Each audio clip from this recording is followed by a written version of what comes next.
Nu kommer jag byta språk, men jag hoppas att ni har vässat er engelska. För att nästa talare som ska upp på scen är engelsktalande och är ifrån företaget Illumina AB. Som alltså har sponsrat projektet som Felix pratade om. So, Piarella Peralta from Illumina, welcome up on stage. Thank you.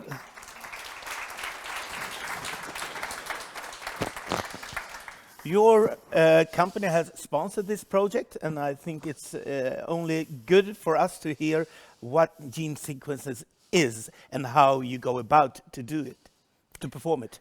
I think that Felix is our guy for that, Yeah. and I'm going to do my best to say what the implications are for us from the patient perspective, from the society perspective. What are the things that we need to think about? But before, Tabo, I wanted to say good eftermiddag. Thank you, learning. The stage is yours. Okay. So sorry, everybody. I really hoped I could do this in Swedish, but 2 days of intensive Swedish was not enough. So I wonder where the presentation is. Do I just continue the presentation, or Magnus, help? I had sent it to the guys, so it should be here. Yeah. Oh, sorry. So.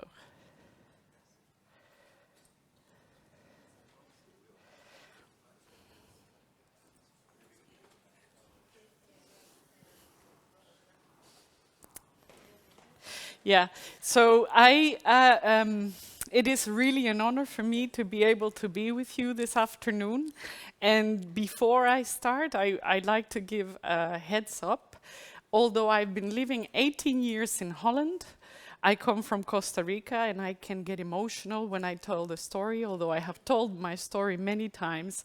It's really close to my heart, but it's also good to see in the afternoon that my Swedish friends are a room full of emotions.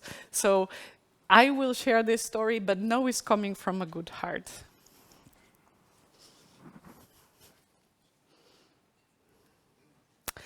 Before I start, it is my responsibility to let you know that there are ways we work with patient organizations, and we fund organizations, and we also compensate patient advocates for sharing their story and their work.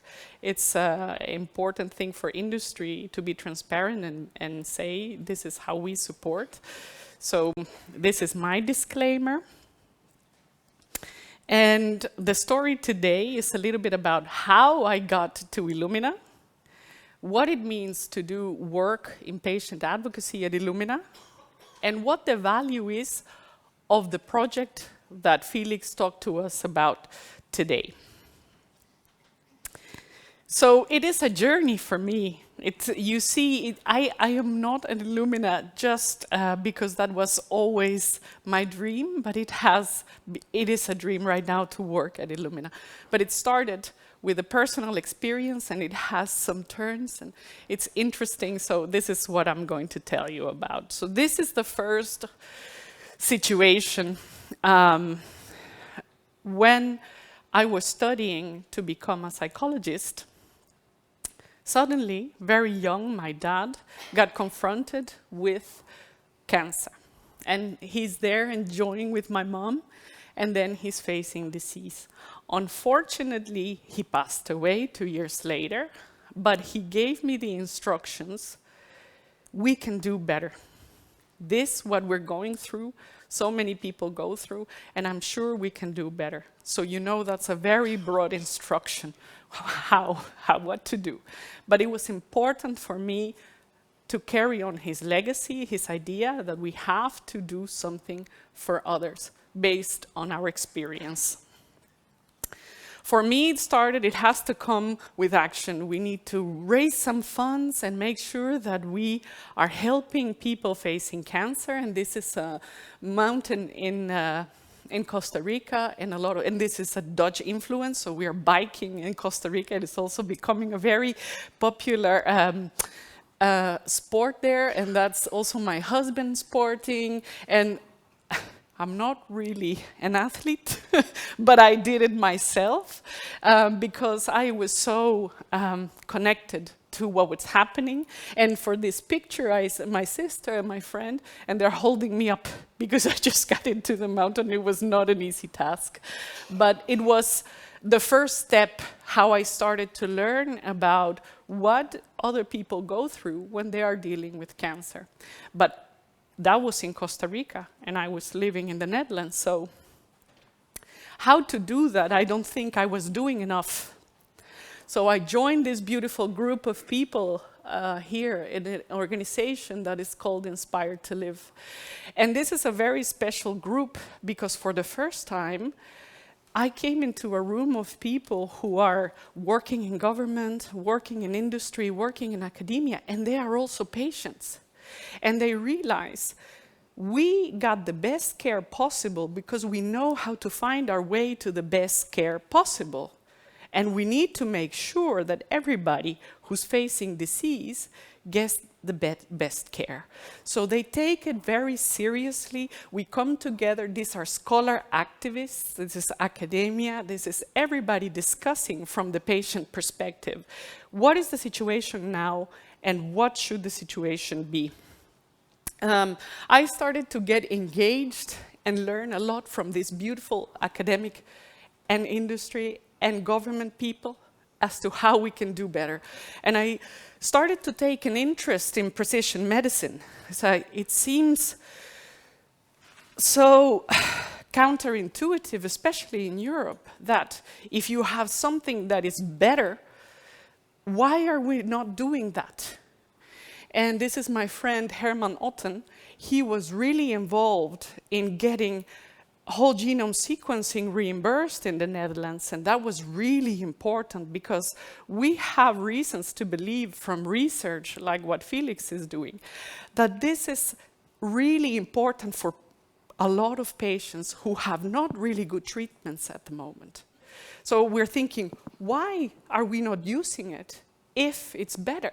Well, he's saying these decisions at the political level are not always as patient-centric as we have to be. So we, as a society, we as patient advocates have to take a stand as to what these new opportunities in technology mean for us and how can we make it possible. So this was, I think, the step that got me closer to Illumina. We started a movement into Parliament to say that they needed to make reimbursement for this whole genome sequencing.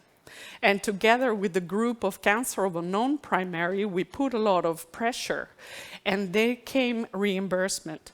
And this is a very important thing because these are the ways we make sure that not only 1 or 2 patients, but every patient in the country gets access to the right genomic sequencing. So when I was working to understand whole genome sequencing, I'm learning about this company, Illumina, and all their technology for using genomics to improve human health.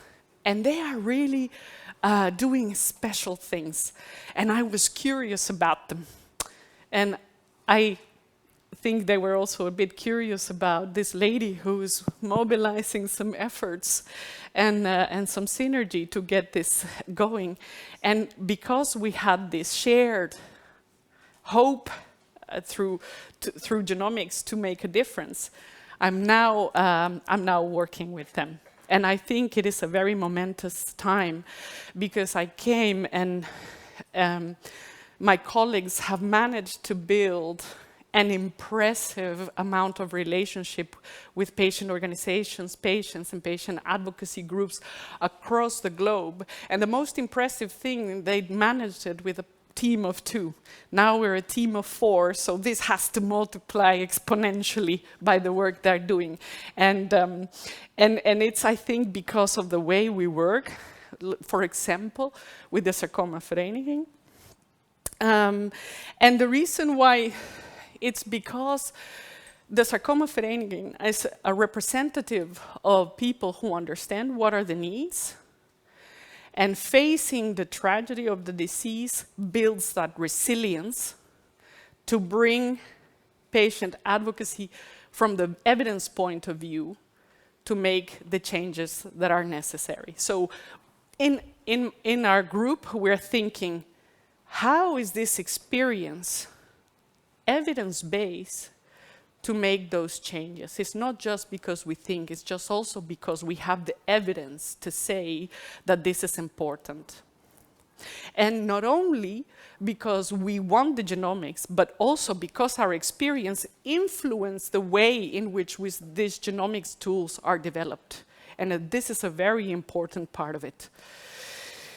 Patients should be at the center of care. So increasingly so in Europe, we see that this is the case. We are engaging a lot with patients. So there is, and not only patients, we are people. So I'm a person, but I get confronted with disease. I need to manage the way that I deal with disease through genomics. So sometimes I'm a patient, but sometimes I'm a person. You know, sometimes I'm a patient. I'm always a person. So this, so this is the important part, and we work to create that patient-centric approach from within, because research that is important to patients, research that helps patients make shared decision-making with their clinicians, are the people who are providing the evidence to influence the policy and the regulators to make those very necessary tools to get better available for everybody. And it's important that we understand that however complicated genomics might seem, it is a fact that is a tool that can help us make a decision. So agency is about the ability to make that shared decision making. Do I have the right information to make the right choices? For example, I have a friend who wants to go to the end. He said, I want to live. I want the right to try anything that can help me. And I need this information to make this decision with my oncologist. And he really, really tried all the way to the end. He said, you know, Piarella, I much prefer to die from toxicity than to die from the disease. And there is another friend who told me, you know, Piarella, I've had enough. I had the sequencing, and maybe I have an opportunity, but I don't want to take the toxicity of the drugs. It's enough for me. These tools should allow us to make those decisions together with the doctors, and we should know what that means. Maybe we don't need to know what this mutation is doing, what that pathway is doing, but we really can decide because we know our life. If we know what these tools are doing for us, then we can make those choices. So working on awareness together as to what genomics is one of the projects that we work on with all these patient organizations and patient advocates across the world. And it's important to us that we do it on a basis of access. So we need to have access to genomics all over the world. And where Sweden is a very different place than South Africa is. But doesn't matter, we need to build it together. So the type of projects that we use with South African organizations in rare disease or in cancer based on improving the situation locally and to make sure that once access is assured, it stays accessible for everybody.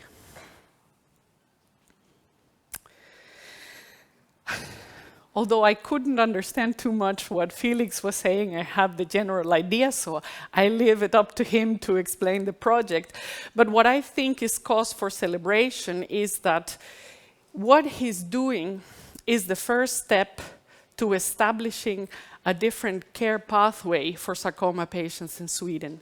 It's a cause for celebration because it's a cause of hope. We're going to learn more about the disease. We're going to learn more about what kind of decisions Swedish patients facing sarcoma can make.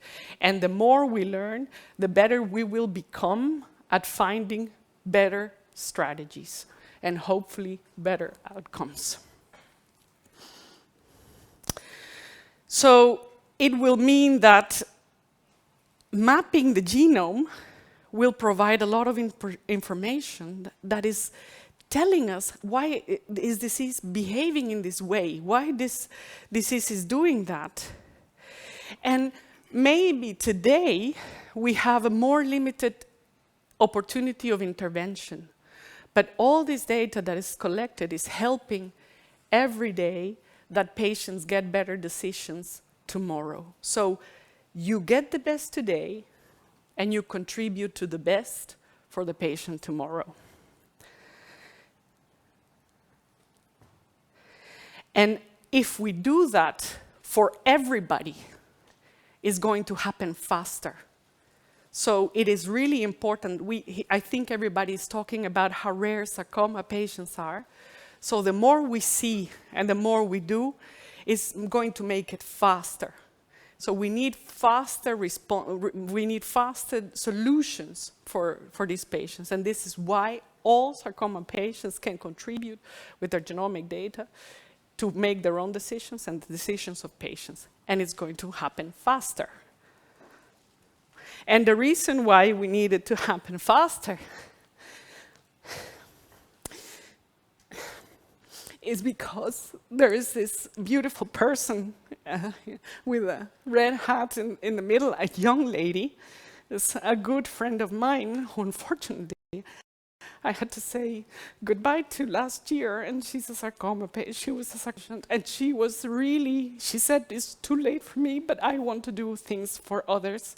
So I feel this relationship with Magnus really profoundly, because it is my friends, your friends, everybody who need these answers.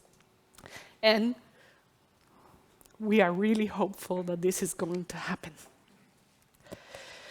Because today is just a start of more work together with the Sarcoma Föreningen to hopefully use genomics for the benefit of everybody and going in a hopeful future ahead. Tack så mycket.